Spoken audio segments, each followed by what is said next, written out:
Hi, football fans. You're welcome to another exciting edition of the futbolD'moore Podcast.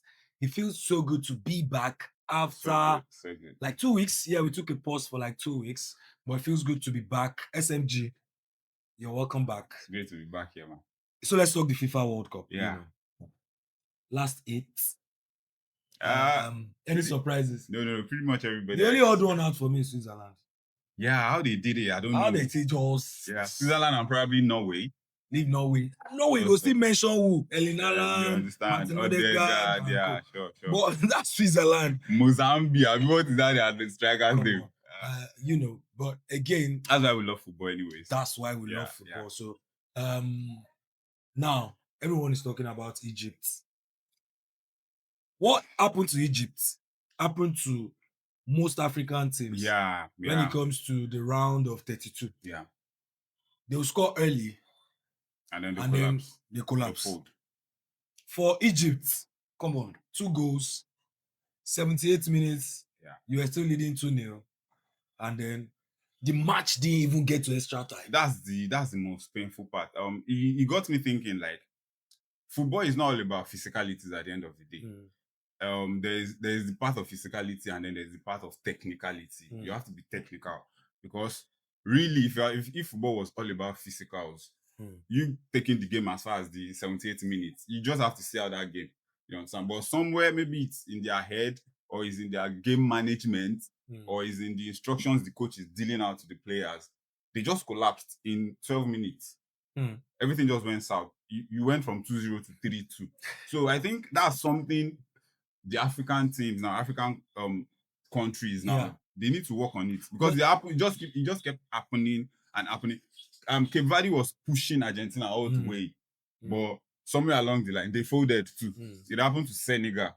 It happens pretty much almost all of it. And I think they did well in the group stages. Like out of 10, 9 came out. So I was expecting like I said earlier that we'll be lucky to have 2. You understand? I know Morocco was going to go as far as they would go. Though I feel like they've reached their bus stop too because you feel they can't beat France. I don't see them doing it. Okay. I don't see them doing it. You understand? Especially since they will not want to do what Paraguay did, sit back and just soak the pressure. They want to play, and that will play right into Spain's hand. You understand? Well, if you ask me, there's a lot to say when it comes to the African teams. Yeah. Because I feel like a lot of these countries did not play with that belief. Exactly. Yeah. You're leading 1-0. You're leading 2-0. You're like 15 minutes to the end of the game, and you're still unsure of what to do. I mean, the game is there for the taking. Take it. Schoolboy errors everywhere. You understand? And when it comes to the game between Egypt and Argentina, how would you rate officiating? Overall, officiating in this World Cup has been pretty good. I'm not going to lie. For me, at some point. It's normal. You can't have a perfect tournament anyways. There will always be the controversy. But overall, I think they've tried, especially when it comes to calling penalties.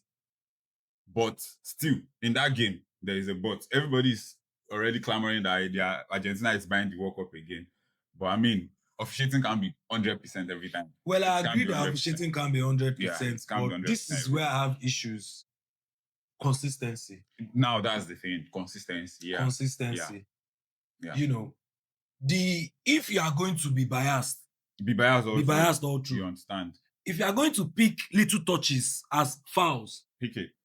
Yeah. 120 minutes, 90 minutes. Yeah. Let it be known that during that day you were ash. Yeah. It is better to say the referee was ash. Referee on Bokoko, he vex, so he will give you card. True. We saw the game against Paraguay and France. France, yeah. We saw yesterday's game. Yeah. That's Egypt against Argentina. Yeah. If you switch referees,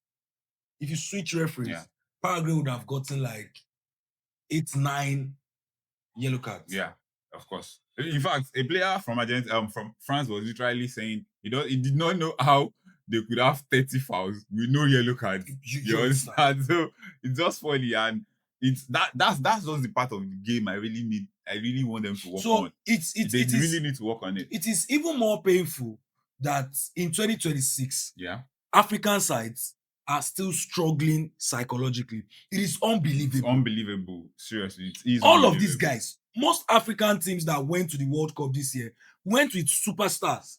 Save 3 or 4 countries of that, course. but Probably everybody, Cabo Verde even and- Cape Verde came with players You playing understand? abroad. Exactly. So I don't So know. these people don't knew. They're not be ghosts. You almost play with them every week or Exactly. once a month in the Champions League, one way or the other. You people have crossed paths. So now you are in the World Cup and you psychologically That's you are not why ready. whatever happened to Senegal was painful to It me. was painful That was a team made up of superstars. everywhere. In Everywhere. every department, from the goalkeeping to their striker. You have Mane there, you have Sa, you have this guy. Why that plays should in Saudi Arabia. you are leading? Koulibaly. Why should Enzo Fernandez? Okay, you guys you were leading 2-0. Yeah. And then it became 2-2. Why Enzo go they not ball? Enzo no talk. What as how? The least they could have done is take that game to extra time. Messi's You equalizer understand? was funny. Okay, you dey play Argentina. Messi won't cross. You cannot load your box.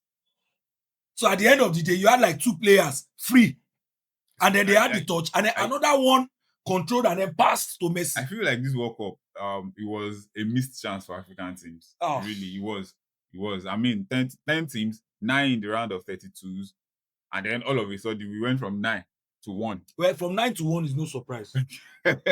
From 9 to 1 is no It's surprise. shocking. I challenge that African country to come out that will say in the last 15 years, they've spent more on their football than Morocco. None. Definitely none. That's not there. Morocco is definitely hosting the next World Cup. That's why they are telling us that they are done trying to host African competition. They don't try. Yeah, so none. I can't even begin to mention Nigeria now. So if by next month they win the WAFCON, I won't be surprised. Of course. Because they have paid their dues. I guess now we can, in retrospect, now we can understand where CAF is coming from. Just wanting to. CAF no get choice. Yeah, now you go host AFCON. Yeah, you guys give this guy this trophy, I beg. Now you go host AFCON. The closest country in Africa right now to what you'd see in Morocco in terms of stadia is South Africa. Yeah. But South Africa now, even the vex, they don't want you to take their jabs. Of course.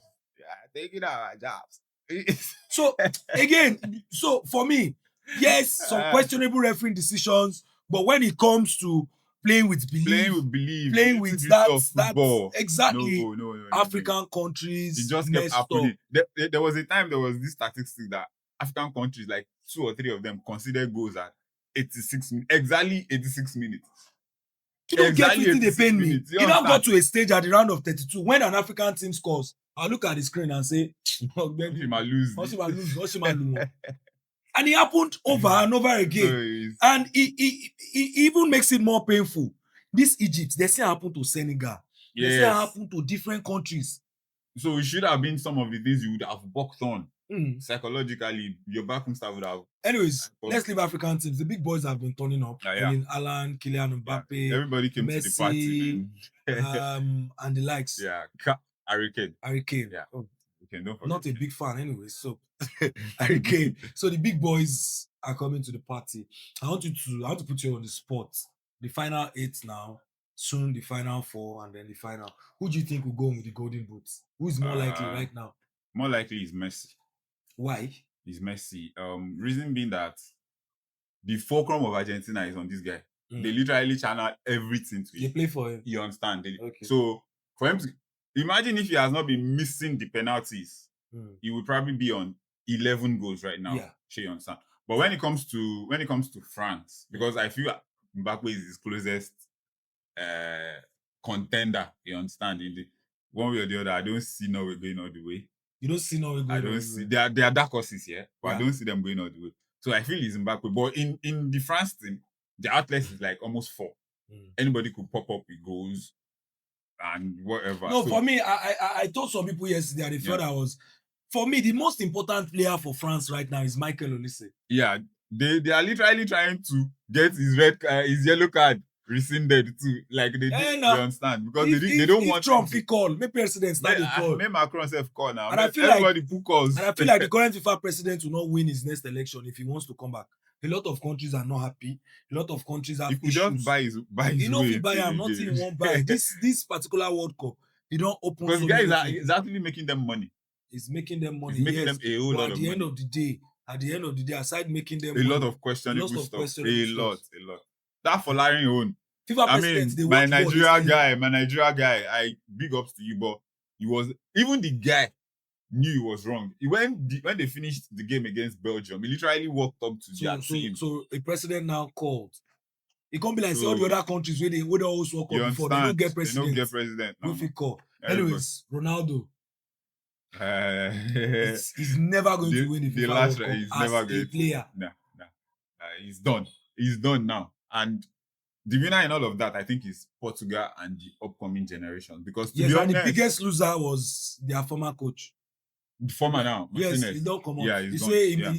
he talk about it, said that it makes no sense to continue. They just needed a coach that would be brave enough, sit Ronaldo down and tell him, dude, you don't understand. You can't keep starting games. I want him to play 90 minutes. No, because I watched their game against Spain now. Ronaldo was holding them back. Let's be honest. Baba just they work up and down like he was grandpa. not as mobile as he used to be. When they went for the cooling break, Yeah. coach won't follow you talk. They tell coach say no be me. Follow that one talk. Go follow that. Like, wait, we understand that you've paid your dues. You're one of the best ever to ever play the game. Is this just what it is? Now, he has kind of suffocated their striking department. You can't really say, oh, this is the next person. Exactly. You understand? Even now they have to look for. They have to look for.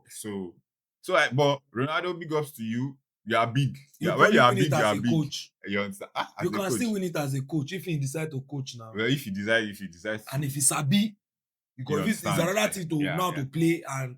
But you gave it your best. I mean, according to him, Ronaldo would be like, when I came to Portugal, they had no trophies. Yeah. Now they have 3. Exactly. So that counts for something. 3. So yeah. I think that's it. I feel so sad. And Ronaldo fans, all of now they care like say when I like African football. They shout Egypt, we know what they do now. I sincerely do not think that Messi will win the World Cup again. They are crawling their way to it. I really don't want him to win it because if he wins it, if Spain score you 87, I'll be 78. No, they know if you do all those things.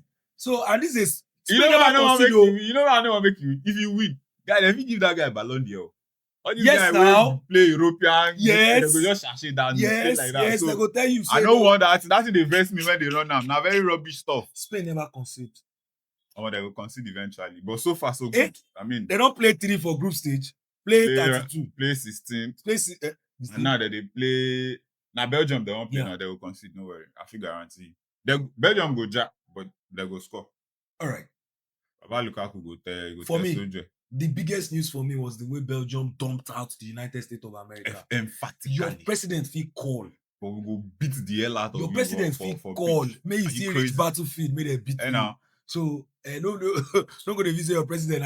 I mean, for me, they overachieved anyways. Yeah. And I like the fact that all the hosts are out. Yeah, let them go. Let them go. So we'll see you guys next week on another exciting edition of the futbolD'moore Podcast. Keep watching the FIFA World Cup. You know, get choice. You guys watch out. They get choice.